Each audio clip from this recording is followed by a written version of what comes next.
Assalamualaikum warahmatullahi wabarakatuh.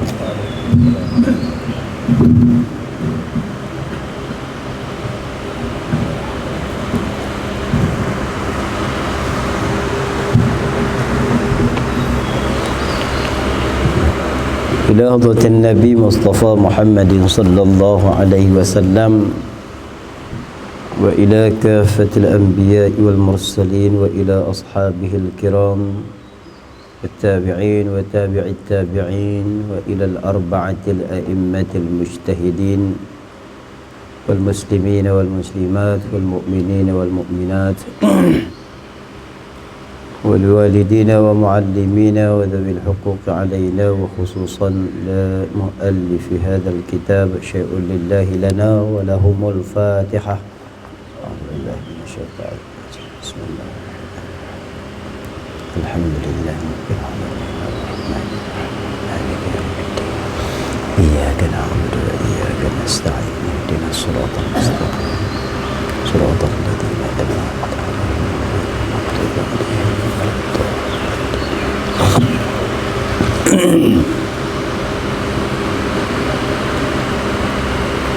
بسم الله الرحمن الرحيم الحمد لله رب العالمين والصلاة والسلام على سيد المرسلين سيدنا ومولانا محمد وعلى آله وصحبه أجمعين. اللهم صل وسلم وبارك على سيدنا محمد الفاتح لما أغلق والخاتم لما سبق ناصر الحق بالحق والهادي إلى صراطك المستقيم وعلى آله وصحبه حق قدره ومقداره العظيم.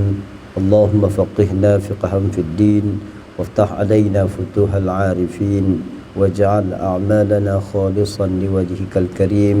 اللهم ارزقنا فهم النبيين وحفظ المرسلين وإلهام الملائكة المقربين برحمتك يا أرحم الراحمين. اللهم أخرجنا من ظلمات الوهم وأكرمنا بنور العلم وافتح علينا أبواب فضلك وانشر علينا خزائن رحمتك برحمتك يا أرحم الراحمين. قال رب اشرح لي صدري ويسر لي أمري واحلل عقدة من لساني يفقهوا قولي. سبحانك لا علم لنا إلا ما علمتنا إنك أنت العليم الحكيم. ولا حول ولا قوة إلا بالله العلي العظيم. ولا حول ولا قوة إلا بالله العلي العظيم. ولا حول ولا قوة إلا بالله العلي العظيم. أما بعد. قال الشيخ المؤلف رحمه الله ونفعنا به وبعلومه وبركاته في الدارين آمين. رب يسر ولا تعسر وتمم بالخير. حاضرين yang dirahmati Allah. Alhamdulillah,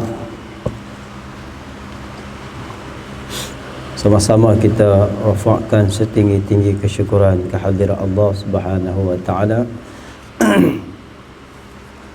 Kerana dengan keizinan daripada Allah, tentuan yang baik daripada Allah, sama-sama kita dapat berhimpun kembali di dalam ruangan solat Dewan pengajian kita pada hari ini. Alhamdulillah, setelah lama kita bercuti dengan arahan dan perintah daripada pihak yang berwajib, kita diizinkan semula untuk kembali mengadakan program seperti ini. Mudah-mudahannya dengan peluang kita ini kita dapat terus istiqamah, kita dapat terus bersama-sama berusaha untuk sama-sama memahami segala penjelasan keterangan daripada para alim ulama kita mengenai Islam, mengenai agama Islam, yang mana apa sahaja usaha kita ke arah kebaikan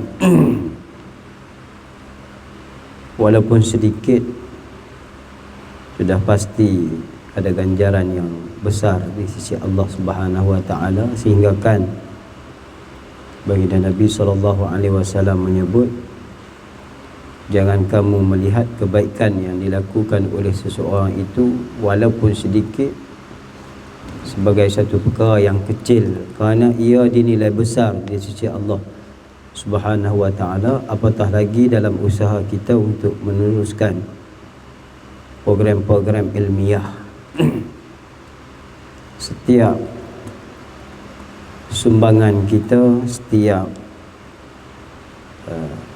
usaha kita pasti ada ganjaran di sisi Allah Subhanahu wa taala. Hadirin yang dirahmati Allah, untuk sebelum kita meneruskan perbincangan kitab kita, ada satu dua perkara saya nak maklumkan berkenaan dengan SOP pengajian kita lah. Kalau SOP itu kita faham dah, banyak kita faham dah SOP pengajian kita ni. Yang pertama sekali, kitab yang kebiasaan kita baca 3 kitab, bergantung kepada masa waktu lah. Cuma masa PKP ni,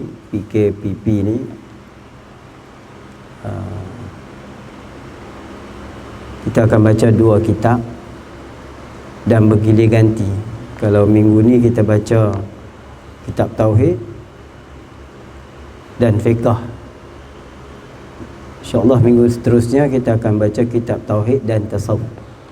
Jadi bergilir ganti antara Fiqh dan Tasawuf. Adapun kitab Humbi, kitab Tauhid ni kita akan teruskan macam biasalah, lebih kurang 1 jam ke 1 jam setengah. Yang mana untuk hari ini kita tak dapat menyediakan makanan, disebabkan kita tak tahu lagi undang-undang pengurusan di masjid tuanku ni. Dan alhamdulillah hari ini setelah mana pihak AJK kita dan pihak AJK masjid saling, orang kata apa, berbincang lah. Alhamdulillah diberi keizinan untuk kita menyediakan makanan pada minggu-minggu seterusnya, tetapi tidak dibenarkan untuk berhimpun. Maknanya adalah boleh rehat, bolehlah makan, tapi nak berhimpun tak boleh. Nak makan ni masing-masing lah, hiduplah tak mana pun. Tak ada lah kita nak makan jama'i, tak ada lah. Selama tempoh ni lah, tempoh penjarakan SOP ni. Dan untuk minggu ni memang, untuk hari ni memang kita tak sediakan makanan. Apapun makanan batin tu, makanan, orang kata apa, makanan rohani tu lebih aula lagi lah, insyaAllah. Dan seterusnya seperti yang kita sedia maklum, dan tuan-tuan lebih maklum lah daripada saya, dalam grup WhatsApp tuan-tuan tu, apa saja SOP ataupun arahan yang dikeluarkan di dalam grup tu, tuan-tuan follow lah, tuan-tuan ikut, insyaAllah. Mudah-mudahan majlis kita ni boleh berjalan seperti biasa tanpa ada sekatan. Kalau kita sendiri yang melanggar, contohnya melanggar SOP, mungkin kita akan berdepan dengan tindakan kita sendiri yang rugilah. Kita tak boleh nak teruskan pengajian kita, insyaAllah. Mudah-mudahannya Allah Ta'ala memudahkan urusan kita. Hadirin yang dirahmati Allah, sambungan kita muka surat 9 yang payuk tanda dan erti makruh.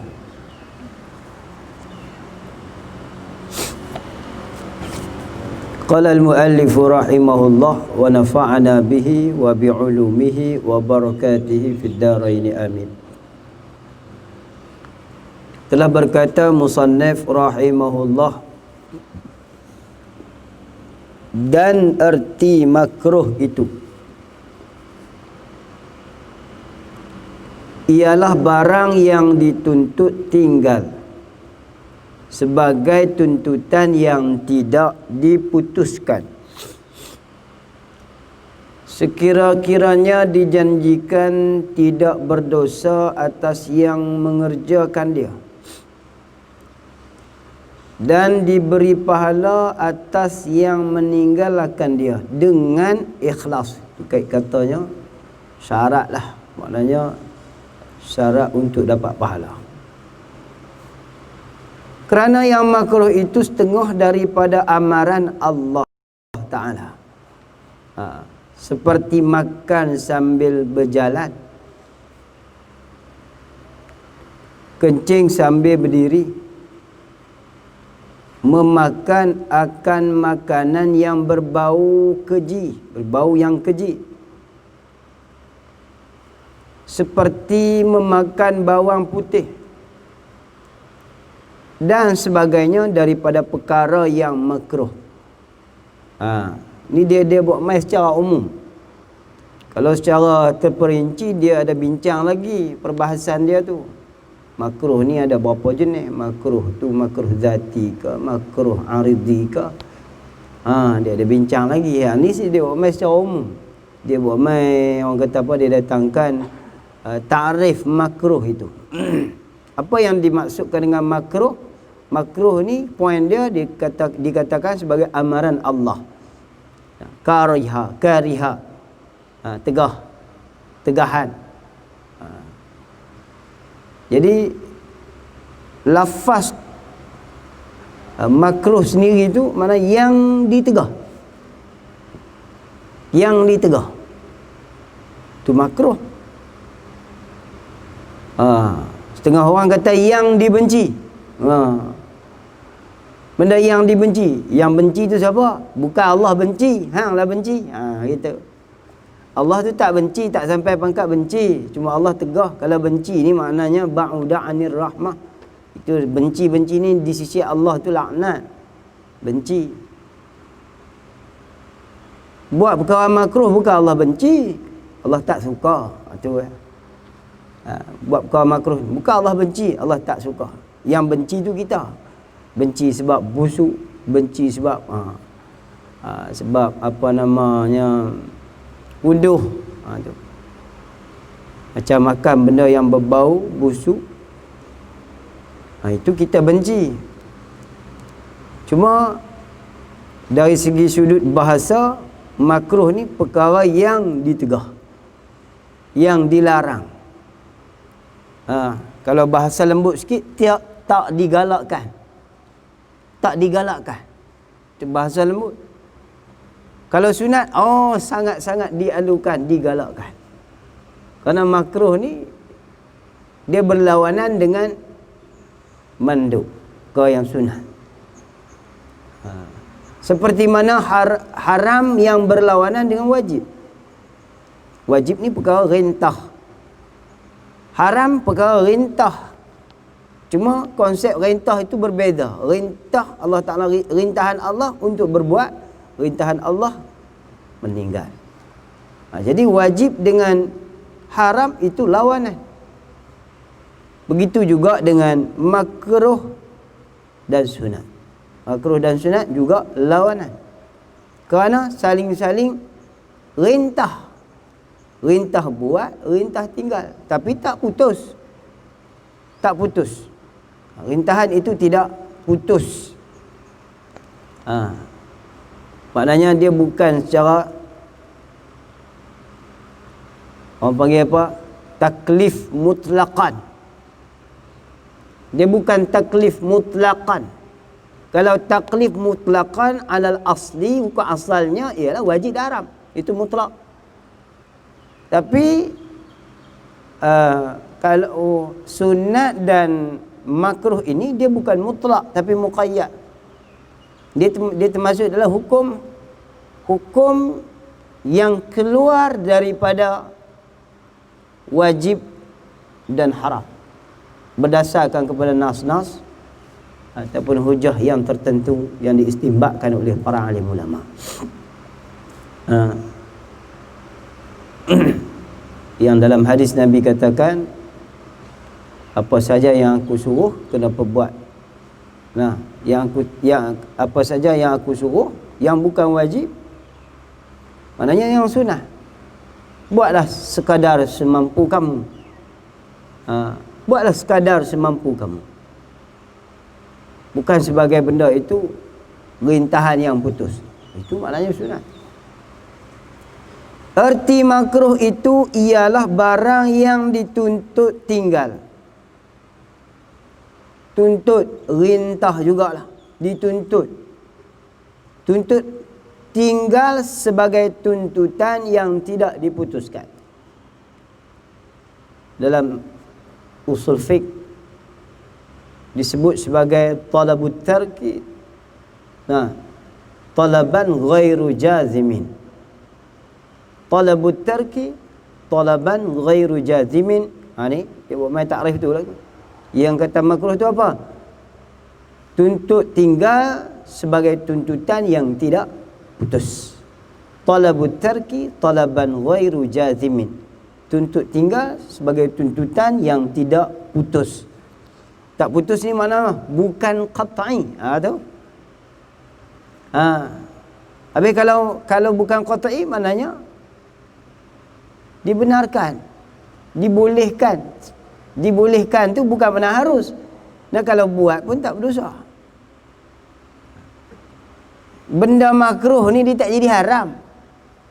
Buat bila benda makruh sampai bila pun duk makruh situ. Yang haram tu cerita lain. Adakah benda sunat dia jadi wajib? Ada tak? Benda hak sunat qiyamul lail ni, sembahyang tahajud ni sampai satu tahap jadi wajib. Tak ada. Jadi benda hukum sunat duduk sunat tu sampai kiamat. Mana ada sunat tukang jadi wajib? Kalau wajib qat'i, terbit mai dari Quran hadis. Tambah pula dengan ijma'. Qat'i langsung lah tu, bukan muqayyad dah. Dia tak ada nak kait apa dah. Tu. Benda sunat dia jadi sunat. Duk sunat tu. Macam tu juga dengan benda makruh. Tapi makruh nak perhati jugalah. Makruh tu makruh apa? Makruh zati ke? Makruh yang aridi ke? Kalau makruh zati dilihat kepada diri dia. Mana? Makan berjalan tu. Berjalan ketika makan. Tu makruh tu. Habis kalau berjalan tak makan, berjalan harus. Diri berjalan lain. Perbuatan makan ketika berjalan tu diri perbuatan tu. Sebab apa? Hukum taklif dia ambil kira dengan perbuatan. Kalau apa dia perbuatan? Kita faham dari segi perbuatan tu. Hukum taklif ni hukum yang bersangkut dengan perbuatan. Apa dia perbuatan?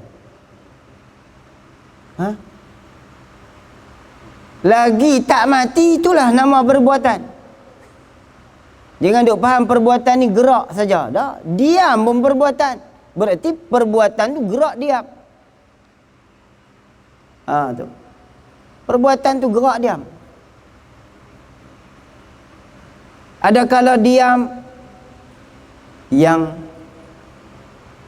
orang panggil apa? Diam, keadaan diam yang tak dibenarkan.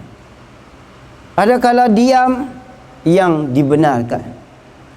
Kalau diam yang tak dibenarkan. Ada kala bergerak yang tak dibenarkan. Ada kala bergerak yang dibenarkan, bahkan jadi perintah. Jadi gerak diam itulah perbuatan mukallaf. Adakah hukum syarak itu bersangkut hanya ketika waktu kita bergerak? Tak. Diam pun ada hukum syarak. Mana boleh kata gerak baru sabit hukum syarak? Diam pun sabit hukum syarak. Orang lena pun sabit hukum syarak. Orang duk berjaga pun sabit hukum syarak. Tu. Jadi apa dia itu makruh zati? Makruh zati iaitulah perbuatan dia. Perbuatan tu. Macam tu juga makruh aridi. Makruh tu apa dia? Perbuatan. Makan apa? Petai. Petai. Kita kata petai tu bukan makruh. Adakah petai tu makruh? Petai tak ada makruh. Dari diri petai tu halal. Dia duduk tang harus. Yang makruh tu apa? Mengkedarah dia tu. Haram tak? Boleh jadi haram. Hukum asal harus. Harus sebab apa? Makan. Pasal apa jadi makruh? Busuk. Haram tak? Haram. Pasal orang yang ada angin dalam perut. Makan menunging jadi angin madu. Makruh lagi ke? Haram. Betul tak? Makan betul berguling. Gedebung, berguling. Doktor duk pesan lah. Jangan makan betul no. Satgi jadi angin madu. Saya kalau pulut tak apa doktor. Kalaulah petai doktor habaq kata haram pun tetap saya makan. Hak tu pasal apa tu? Tu bukannya pasal busuk, pasal penyakit. Tang diri makan tu apa dia? Diri makan pada ketika itu berlaku dinilai dari segi sudut beberapa hukum. Ada ketika wajib, ada ketika sunat, ada ketika haram, ada ketika makruh. Jadi ketika tu makan hukumnya harus. Makan hukumnya harus. Pasal apa makruh? Pasal busuk. Buang busuk, hilang makruh, timbulnya harus. Nah, buang busuk, hilang makruh, timbulnya harus. Lepas tu pula niat pula buat ubat, dapat pahala pula dah. Nampak? Dia pusing. Jangan terus duduk atas hukum tu satu. Diri makan, hukumnya harus. Makan apa? Petai. Petai tengok dulu. Angin ni. Boleh makan ke tak boleh makan? Aku tak boleh makan petai. Kalau aku makan sakit. Makan sakit tu haram. Tu. Petai takkan haram. Bukan petai tu. Hang makan tu. Haram. Nampak tak? Ni kullu mudhirin haramun. Pandai baca kaedah. Setiap yang memberi mudarat, hukumnya haram. Rokok tu haram lah. Kan? Orang isap rokok hukumnya haram. Tapi ada dot lah ya. Ada perkiraan dia lah. Kullu mudhirin haram. Setiap yang memberi mudarat itu haram. Apa dia mudarat? Tu kena faham itu mudarat. Garam pun mudarat, gula pun mudarat. Kadang-kadang sayur hak kita makan pun mudarat, racun berlembak. Tak sedap pun. Tu. Jadi makruh ni, sunat ni, haram, wajib, harus ini apa dia? Perbuatan. Bukan benda tu. Benda tu kadang hukum. Hukum dia halal, haram. Halal, haram. Harus, haram. Makruh. Dia kata petai makruh. Petai makruh celah mana? Dadah haram. Bukan masalah dadah haram. Dadah ketika ada hukum. Dadah tu bukan sangkut hukum taklif. Dadah tu duduk tang halal, haram. Dua tu ya. Halal dah ambil dadah. Halal. Ketika mana? Boleh jadi ubat. Haram dah ambil dadah. Haram. Ketika mana? Dia bukan lagi jadi ubat. Dah jadi mudarat tu haram. Halal dah ambil dua ketum. Halal. Ketika mana? Dia jadi ubat. Haram dah ambil dua ketum. Haram. Ketika dia jadi mudarat. Dia buat steam kepala dia. Tak boleh ya. Jadi ingat taruhlah kaedah hukum taklif ni dia bukan payah. Kita dah bahas gudung-guning macam-macam cara kita bahas. Poin dia satu, hukum taklif perbuatan kita. Apa dia perbuatan? Gerak diam. Itu ya. Dengan apa saja yang bersangkut dengan panca indera, itulah hukum. Nah. Kulit. Kulit ada hukum tak? Ada. Ketika bersentuhan. Okey, bersentuhan ni saya nak cerita sikit lah kan. Pasal ada isu kan. Bersentuhan ni laki perempuan boleh tak? Haram. Tak boleh. Waktu mana yang boleh? Litadawi, kerana berubat. Bila nak berubat, boleh tak sentuh? Boleh. Tapi syaratnya apa? Jangan ada syahwat. Kalau ada syahwat, haram tak? Haram. 14 kali, 1800 kali haram lagi ni pada tu. Harusnya waktu mana? Litadawi. Sentuh tang mana? Sentuh tang nak berubat. Lain daripada tu, tak boleh. Tu hukum dia. Jadi apa lagi? Apa saja panca indera? Telinga. Apa dia telinga? Bukan telinga ni. Telinga. Telinga maknawi. Pendengaran. Apa suara yang kita dengar yang haram, yang tu haram. Mengumpat, suara wanita, suara perempuan yang mendayu-dayu, suara apa lagi? Bohong, dusta ni, mencela, mencercak, haram lah tu. Haram tang mana? Tang dengar. Mulut kata, telinga dengar, mata tengok, kulit sentuh. Habis lah panca indera. Yang tu lah hukum halal haram. Hukum taklif. Duk tang mana? Duk di panca indera. Waktu mana ada hukum? Waktu ada roh. Bila tak ada roh, ada hukum tak? Tak ada roh, tak ada hukum. Sebab tu air sembahyang ataupun wuduk orang yang meninggal, orang yang sudah meninggal ketika mana dia diwudukkan, wuduknya tidak batal. Kan? Wuduknya tak batal. Jangan duk ni sekali batal wuduk, kena ambil sembahyang lain, jangan duk sentuh. Pasal apa? Ayat sembahyang yang batal bukan ayat sembahyang dia bukan ada hukum. Tu. Poin dia begitu ya, mudah ya.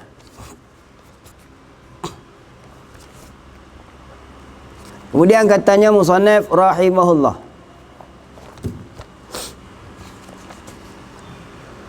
ialah barang yang dituntut tinggal. Tinggal tu perbuatan. Tuntut tinggal sebagai tuntutan yang tidak diputuskan. Ginilah katanya, kalau boleh tu pantanglah.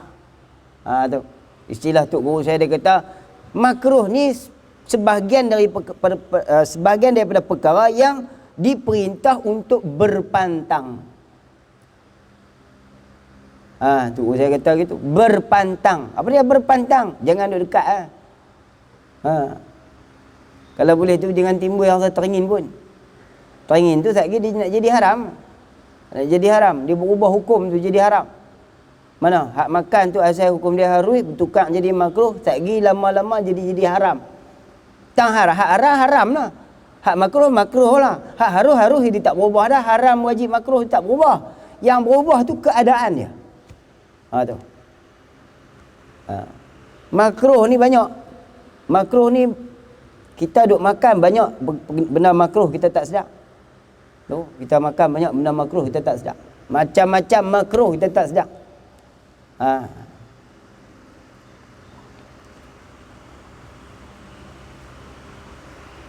Nak cerita lebih-lebih tak gitu tuan, kita duk kempen pula. Bukan kempen dah abang. Ni lepas PKP, lepas boleh bergerak ni, yang main kat saya tu boleh kata 90% simptom stroke semua.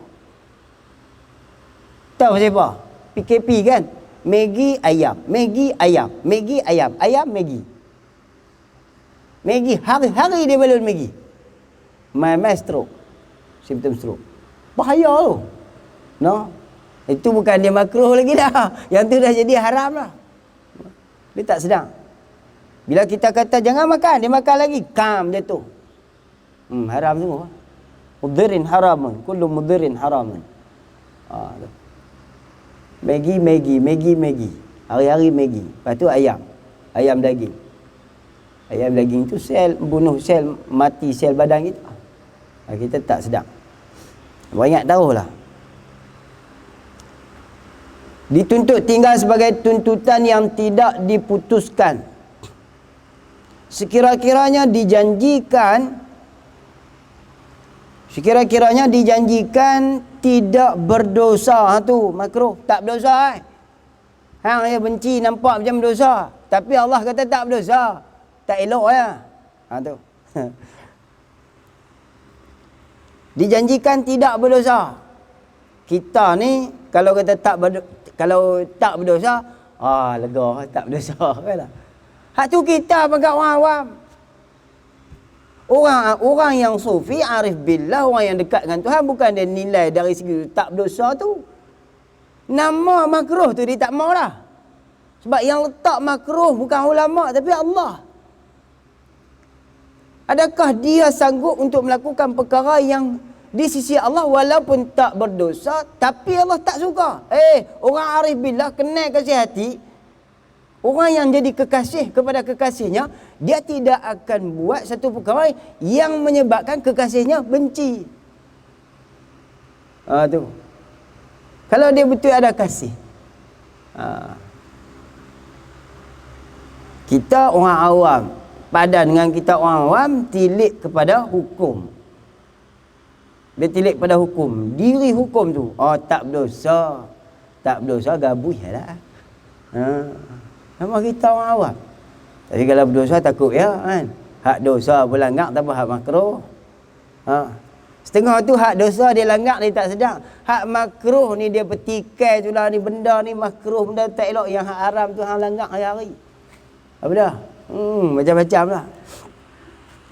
Dia kata lah makruh ni dibenci sungguh. Benci. Hak makruh ni dibenci. Benci sungguh.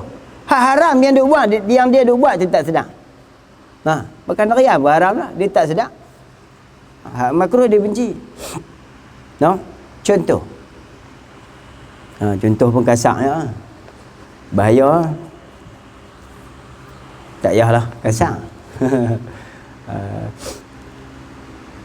Jadi barang yang dituntut tinggal sebagai tuntutan yang tidak diputuskan sekira-kiranya dijanjikan tidak berdosa atas yang mengerjakan dia, dan diberi pahala atas yang meninggal akan dia dengan ikhlas. Ini syarat untuk dapat pahala ketika menjauhkan akan perkara yang makruh.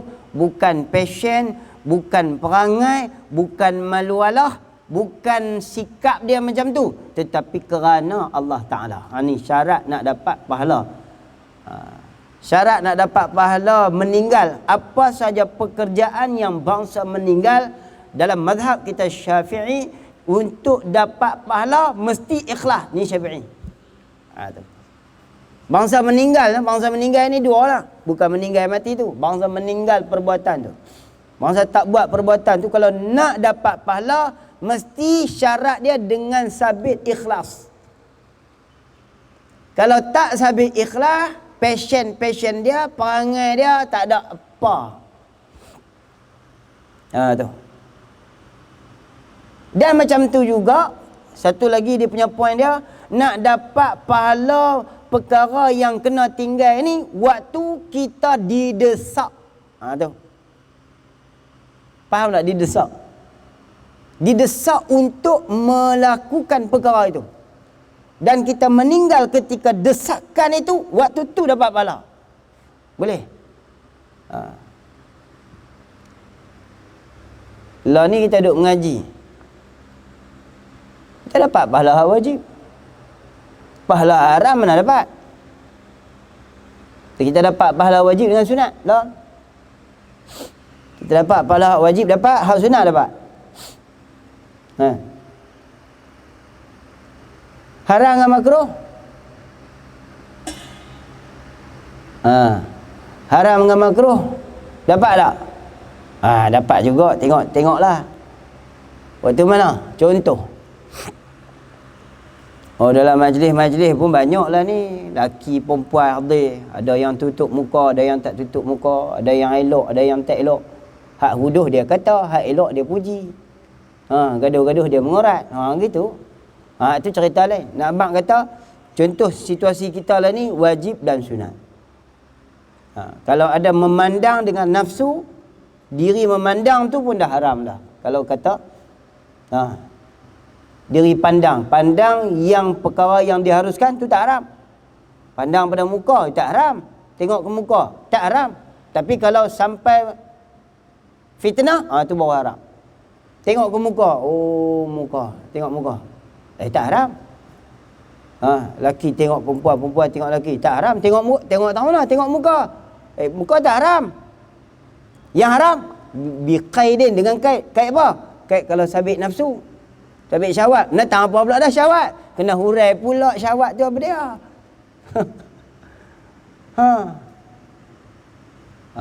Cuma masalah dia, kalau pi ke tasawuf, Bila memandang tu, dia bukan sabit tang masalah halal haram tu. Dia ada masalah yang lain. Apa dia? Panahan setan. Dia tak jadi haram tu, tapi dia jadi haram tang lain. Balik dari rumah dia fikir, tak kepala atas dai, tak kepala atas dai, tak tangan atas dai. Tu tak kata penindah dia kata. Tu masalah lain tu.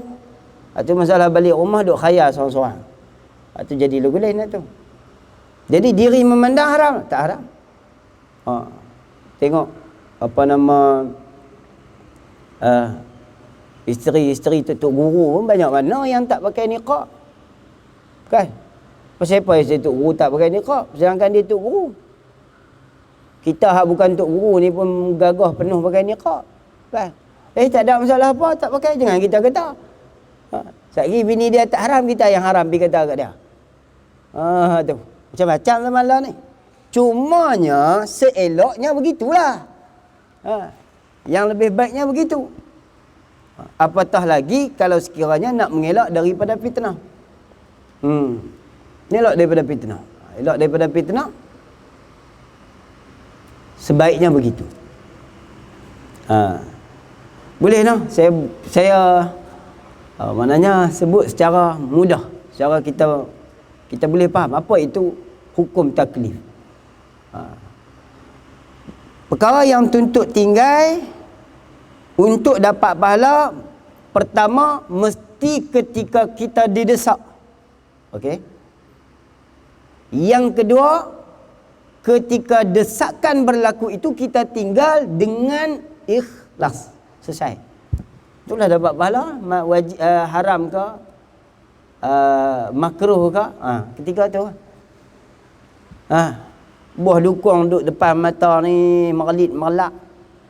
Kita ni bangsa jenis sakit orang. Boleh makan tak? Jangan duk makan lah. Makan bergulin sakit orang. Jenuh habis duit kena berubat. Tak jadi. Dia makan juga. Makan boleh sakit orang.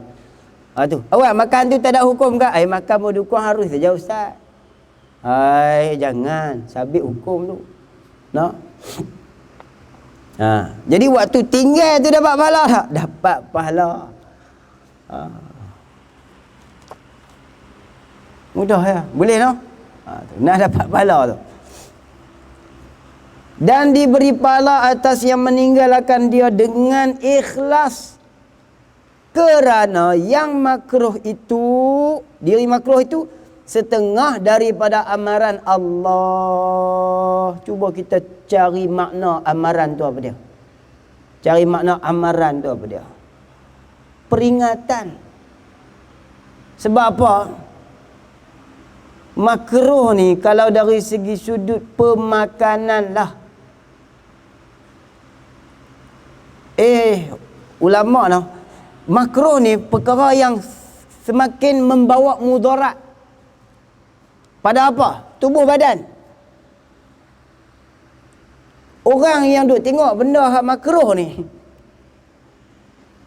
kalau tengok benda haram, lagi cepat nikmat mata dia Allah Ta'ala tarik. Kerja duk tengok benda haram, lagi cepat makna nikmat mata dia Allah Ta'ala tarik. Kalau dia makan benda makruh, lambat sikit lah. Orang kata apa? Kalau dia tengok benda hak makruh, lambat sikit. Nama apa makruh? Makan benda hak haram, lingkup lagi cepat organ dia daripada makan benda makruh.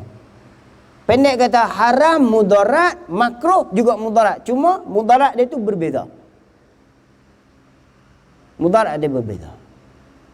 Orang mata tengok benda haram. Ulama kata tengok benda haram, Allah Ta'ala tarik nikmat. Nikmat apa? Nikmat mata.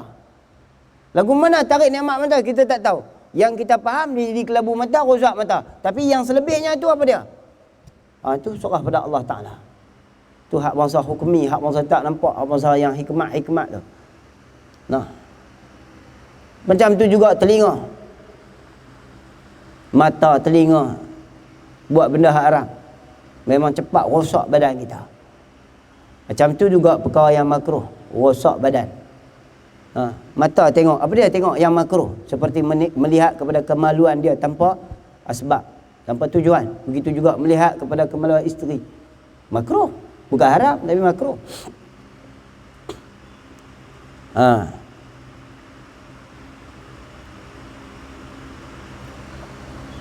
Jadi itu kata mudarat.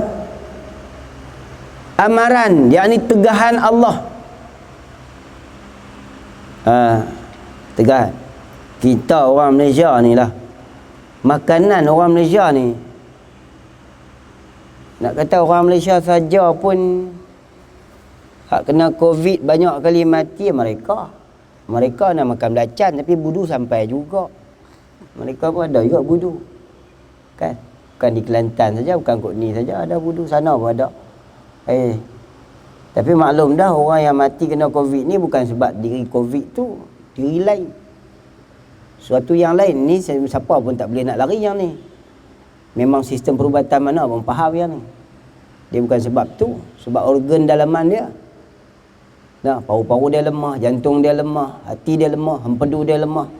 Ada kecil manis, ada darah tinggi, ada obesiti, kena.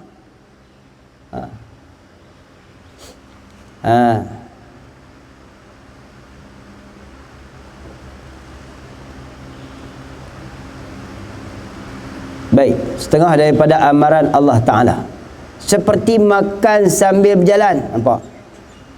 Makan sambil berjalan. Poin dia mana? Sambil makan sambil berjalan tu. Sambil berjalan. Makan tu sambil berjalan, bukan makan. Dia tak kata seperti makan. Takkan makan makruh. Makan ada beberapa hukum. Sambil berjalan, kait dengan sambil berjalan, makruh. Kencing, kencing takkan makruh. Tak, kencing wajib oi. Tak boleh kencing. Dia tak kencing buat relax, nak terkencing buat tak tahu, rosak badan dia. Makruh lah. Benda boleh pergi buang, Allah Ta'ala bagi nikmat buang, duk tahan. Tahan boleh penyakit. Kencing sambil berdiri, makruh. Bahkan kencing kita pun nak kencing berak dalam agama ni pun diajakkan syariat. Nabi ajak. Agama ni Nabi ajak daripada peringkat hak sekecil-kecil sampai yang besar, Nabi ajak semua. Daripada nak basuh berak kencing, daripada nak minum air pegang tangan kanan, macam mana duduk, bismillah, sampailah buat amal ibadat haji. Tu hak payah kali tu. Haji umrah ni payah sungguh. Jangan buat mudah. Payah. Mengaji dekat mengaji khatam dah boleh pergi buat. Jangan. Payah tu. Buat ibadat lah.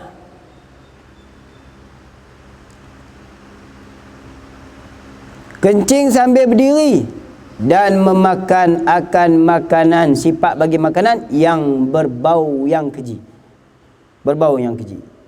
Itu makruh. Seperti memakan bawang putih. Bawang putih kan ada hukum. Nah, bukan ada hukum taklif.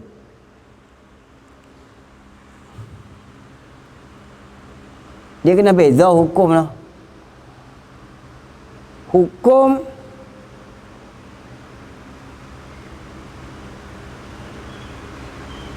apa nama?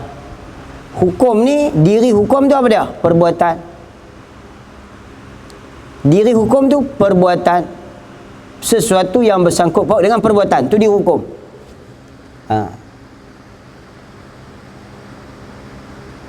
Mai tang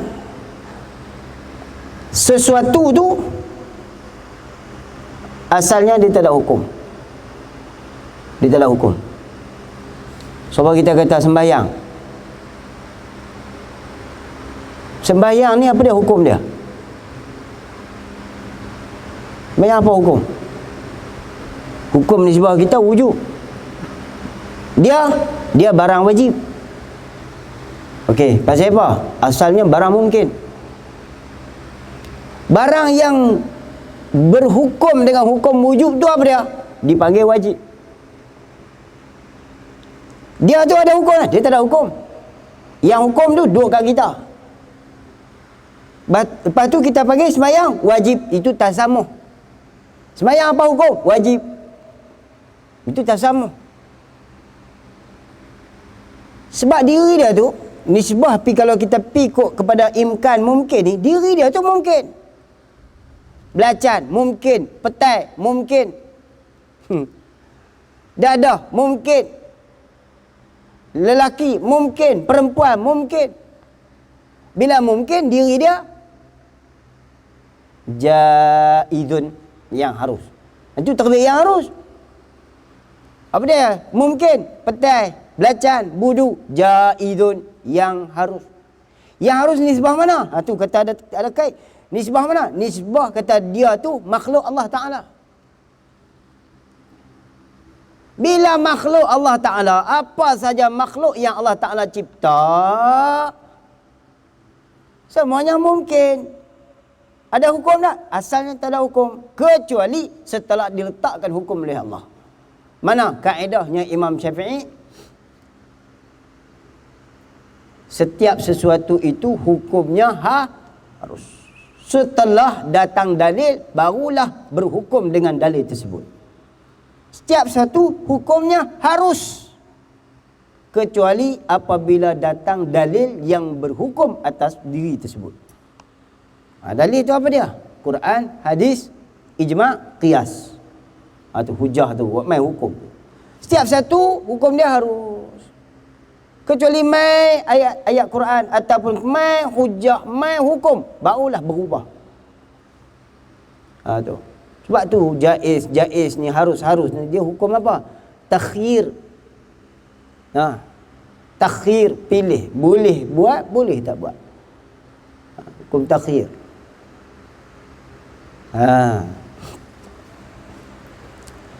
Sebab tahun ni ramai orang salah faham. Sembahyang wajib. Belacan makruh. Kesian orang jual belacan. Dia jual belacan tu ada hukum tak? Jual belacan makruh.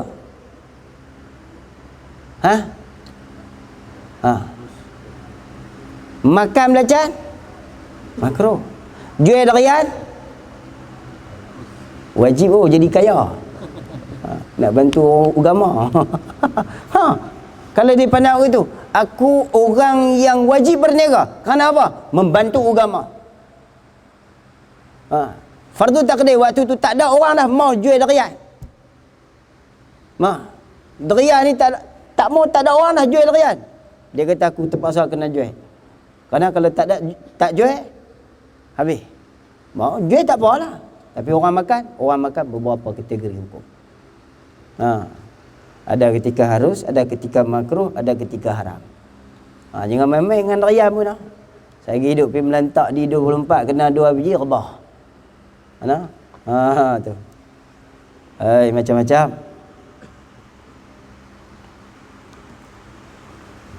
Habis. Kok dia salah faham ya? Dia salah faham rosak dia. Mulut dia duk kira nak kata ke orang. Tu. Bila dia salah faham tentang kategori konsep hukum ni, dia duk kira nak kata orang, mulut dia sama dengan kita pun. Bila kita tak faham ni, kita duk kira nak hentam orang. Padahal kita yang salah. Memakan makanan berbau yang keji. Allah yarham Tok Guru Jicik tu. Dahlah kita hukum lah. Dah kita kata lah ni kerajaan kita JAKIM mengeluarkan hukum rokok haram. Itu hukum yang dikeluarkan oleh kerajaan, kita kena akur. Tapi Allah yarham Tok Uji. Dia bukan zakat isak, dia makan. Orang tutua dia ambil orang panggil apa? Dia gelintir. Dia orang tutua tu. Kita boleh buat lagu tu? Tak boleh ke tu? Jadi orang tua tu dia buat boleh. Ada cerita dah, ada. Zaman lah jangan ada cerita, tak kira orang marah kita. Tak boleh. Tapi nak abang kata, berubah dah hukum, berubah.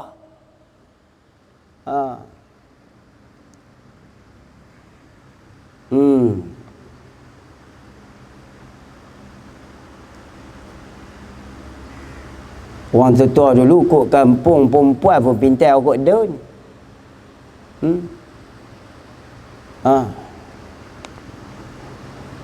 Tu saya kata, siapa isap rokok skrip lambat mati. Siapa hisap rokok daun cepat mati. Bukan dia tu cepat mati, daun tu cepat mati. Rokok skrip tu lambat mati lah, lambat sampai habis tu. Macam-macam zaman dia berlaku perubahan. Jadi hukum pun, sebab tu mufti yang dilantik kadang-kadang hukum dia berubah. Sebab apa? Berubah, berlaku perubahan itu mengikut peredaran zaman dan kesesuaian setempat. Jadi kita pun kadang-kadang masalah orang kata apa bab hukum fiqh ni kena lebih meluas. Lebih meluas maknanya dia ada basic fiqh, dia ada furu' fiqh. Dia ada basic fiqh, dia ada furu' cabangan fiqh. Sebab itulah terbitlah fiqh mu'asarah dan sebagainya. Terbit fiqh mu'asarah dan sebagainya. Macam itulah kebanyakannya pandangan yang dikeluarkan oleh ulama Yaman. Contoh macam dalam bab hal muzik lah. Hal muzik. Memang tutur kita tak mau langsung kat muzik ni. Tapi ada juga ulama-ulama baru dia keluar. Dia keluar alasan, hujah dan sebagainya. Kerana mengikut peredaran zaman dan setempat. Orang kita di tanah Malaysia ni dengan tutur pun nak jangan main. Aku tak mau Tapi di sebelah Yaman, di sebelah apa semua tu, biasa-biasa ya. Di sebelah apa nama Mesir, itu berbeza pandangan ulama. Berbeza. Jangan duduk ramai hak Indon duduk ramai tempat kita. Satgi hak depa duduk di Indon, duduk menasyid berlagu apa semua buat mai di tempat kita. Menanya tak boleh. Tak boleh ikut tempat. Sebab masing-masing ada hujah.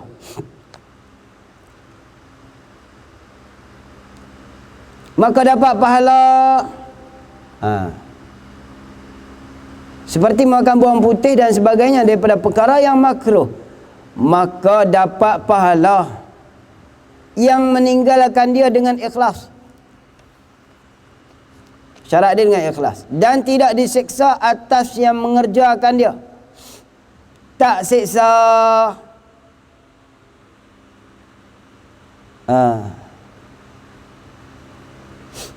Perkataan siksa ni, saya mengaji dalam kitab Risalah Qusyariah. Ulama kalau kita tengok di bahagian depan kitab Risalah Qusyariah tu, manaqib ulama-ulama tasawuf yang berpegangan akidah Ahlussunnah wal Jamaah Asy'ariyah Maturidiyah. Cerita Imam Abu Qasim Qusyari ni, dia cerita manaqib para ulama sufi Ahlussunnah wal Jamaah ni. Dia dengar perkataan seksa tu, rebah pengsan. Rebah pengsan. Dia dengar perkataan seksa ya, faham? Dia nampak percikan api ya, faham? Pengsan. Tak tahulah takut depa setara mana. Kita buat main serupa dengan bola. Buat main sepak sana, sepak sini. Tak ada apa pun. Serupa kita lah. Denda 2,000, 10,000 atau penjara 20 tahun. Buat bodoh lah. Siapa membuang sampah di sini denda 5,000, penjara 2 tahun. Penuh sepatu juga. Penuh sepatu juga. Jadi tak ada rasa apa. Itulah manusia. Kerana yang makruh itu satu amaran yang dibenci akan dia. Satu amaran yang dibenci akan dia oleh Allah Ta'ala atas sifat, atas yang mengerjakan dia. Atas yang mengerjakan dia. Sifat bagi yang dibenci.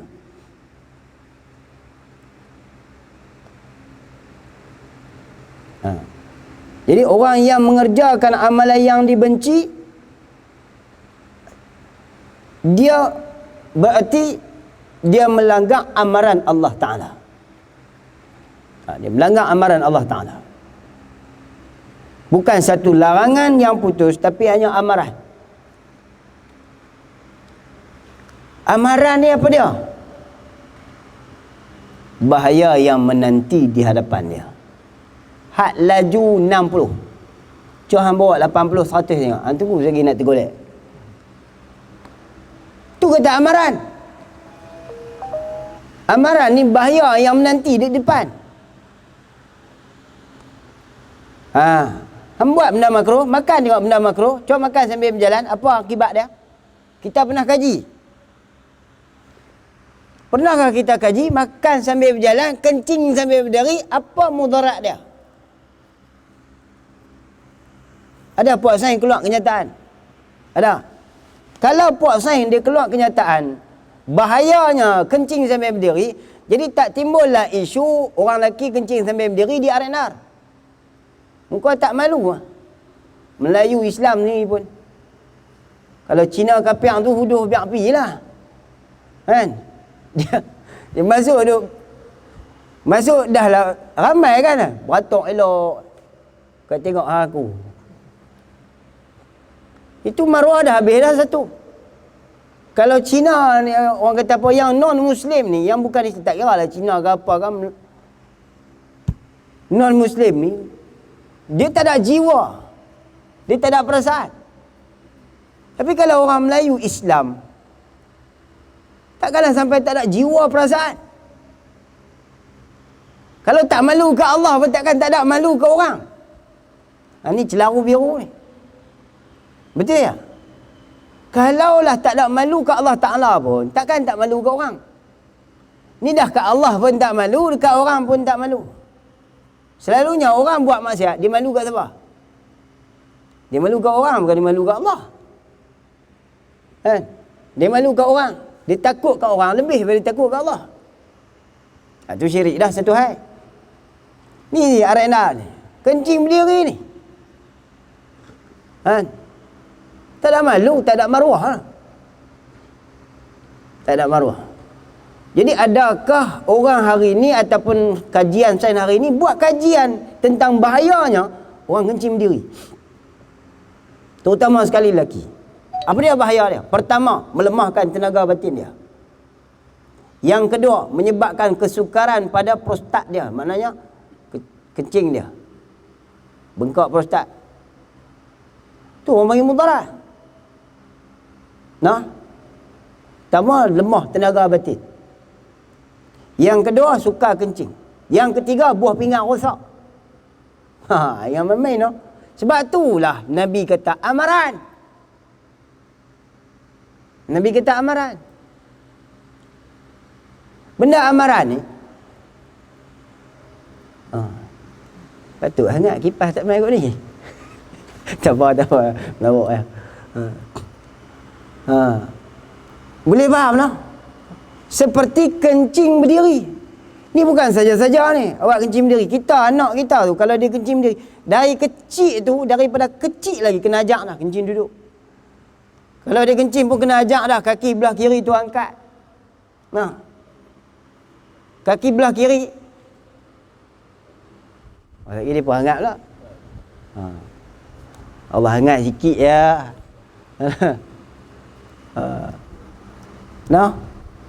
Daripada kecil anak kita, tak kira lelaki, tak kira perempuan, ajak cara kencing hak sunnahnya Rasul sallallahu alaihi wasallam. Cara kencing berak. Dan kita ada itu salikin, sarus salikin, semua ada dah. Dia ajak awal lagi dah. Pasal apa benda tu? Sebab bukan sekadar amaran sahaja, bahkan dia memberi mudarat pada tubuh badan. Kenapa Nabi kata kullu mudhirin haram? Setiap yang memberi mudarat itu haram. Mudarat tu pada apa? Mudarat pada tubuh badan. Apa ayat Quran tu? Dia mudarat pada tubuh badan. Bila mudarat pada tubuh badan, apa saja pun haram. Dia kata satu amaran yang dibenci akan dia. Lafaz amaran tu dia memberi makna, tuan-tuan. Apa dia makna dia? Bahaya yang menanti kita di hadapan. Amaran, lembu melintas. Kalau tanda jalan raya tu amaran macam mana? Tanda amaran macam mana? Saya pun lupa. Macam mana yuk? Amaran kan? Kan dia ada tanda dia kan? Bukan dia ada tanda khusus dia ke? Kalau atas jalan raya. Awas lah. Bukan tanda. Kalau tu dia tulis awas. Tu. Itu kan? Awas. Apa dia tu? Amaran. Kita amaran ni, pemakanan kita, pergerakan yang bersangkut dengan perbuatan kita ni, kenyataannya ulama keluarkan hukum dalam kitab mereka. Tu dia kata amaran.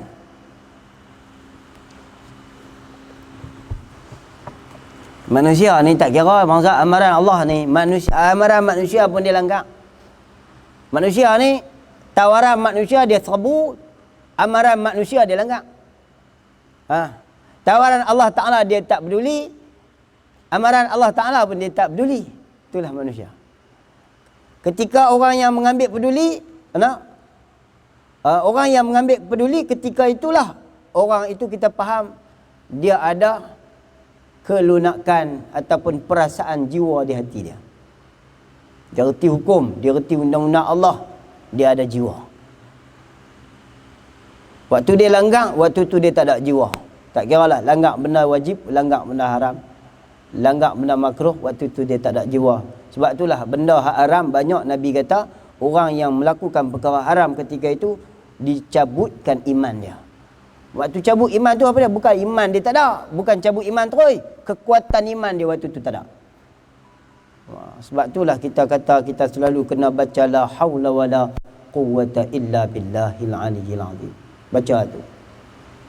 Elok lagi hak saya terima baru-baru ni, astaghfirullahalazim min kulli dhanbin wa atubu ilaik, la haula wala quwwata illa billahil aliyyil azim. Itulah orang panggil apa? Jalanan seorang menuju kepada Allah sebagai seorang hamba. Astaghfirullahalazim min kulli dhanbin wa atubu ilaik, la haula wala quwwata illa billahil aliyyil azim. Itu saya terima daripada guru-guru lah. Banyak guru lah terima. Baru ni pun terima lagi banyak sanad, tak apa. Baca istighfar tu. Baca istighfar tu. La hauqalah tu pun besar tak tengah dah. La haula wala quwwata illa billahil aliyyil azim. La haula wala. Jangan waktu beletak kat anak ya baca la haula wala. Beletak kat anak, beletak kat lelaki. La haula wala tu lelaki ni duk. La haula wala anak ni duk la haula wala saja. La haula wala tu zikir. La haula hauqalah tu. Hauqalah ni amalan khusus lepas pada subuh. Dia ada amalan khusus dia apa-apa kali kan. Astaghfirullahalazim min kulli dhanbin wa atubu ilaik, la haula wala quwwata illa billah. Paling kurang 100 kali lah satu hari. Buatlah.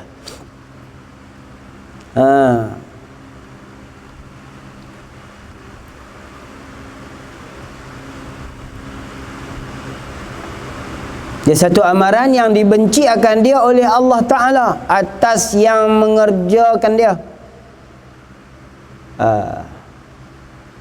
Jadi amaran ni benda bahaya. Benda bahaya duk menanti kita di depan. Apa dia yang paling bahaya sekali? Kalau atas muka dunia mungkin kita rasa kita tak bahaya. Tapi kalau kita pergi di akhirat, apa yang menakutkan kita? Panjang cerita depan Tuhan weh. Tak tahu. Duk biasa mai tuan-tuan ni, pam parking di bawah, boleh naik lift, naik. Ni nak berjalan mai, subhanallah, 1 kilo mai. Kebas kaki. Tu pun payah cerita dah duk dalam hati. Lah, pada dalam hati tu. Lama, duk berasa muda, hari ni Allah bagi susah. Jauh nak apa? Kita dah mai saja-saja nak pergi kereta depan tu, berjalan kaki mai. Tobat dah. Tobat kita pakai bawah macam ni. Tapi hari ni dia subhanallah tu berjalan kaki mai. 1 kilo ada apa? Tak ada pun tak jauh lah. Daripada bawah, daripada depan tu sampai ke sini, mau ada 1 kilo. 500 meter lebih. 600 lebih. Duk bahasa ni nak bawa benda makruh pergi depan Tuhan ke? Tu maksud dia tu. Nak bawa makruh pergi depan Tuhan ke? Tu kata dia amaran. Bahaya, benda bahaya duduk di depan kita. Tu fikir akhirat. Kemudian katanya musannaf rahimahullah, dan erti harus pada syarak itu ialah barang yang dibiar. Dan dihalok ni biarlah. Atau tafsir. Dia halok ni makna tak ambil peduli. Halok. Ya, orang Kelantan ni faham lah ni. Ada orang Kelantan, dia holok, dia kata holok. Dia holok. Dia tulis sini halok, holok ni tak ambil peduli. Dan yang dibiar dan dihalok akan dia dengan tidak berdosa. Tak ambil peduli lah, tak ambil kira cara apa. Dan tidak dijanji seksa dan tidak dijanji dengan pahala atas yang mengajarkan dia. Jadilah berhenti dekat tu, kita rehat saat setengah jam. InsyaAllah ke sebelah kita sambung balik. Wallahu alam dan arti harus.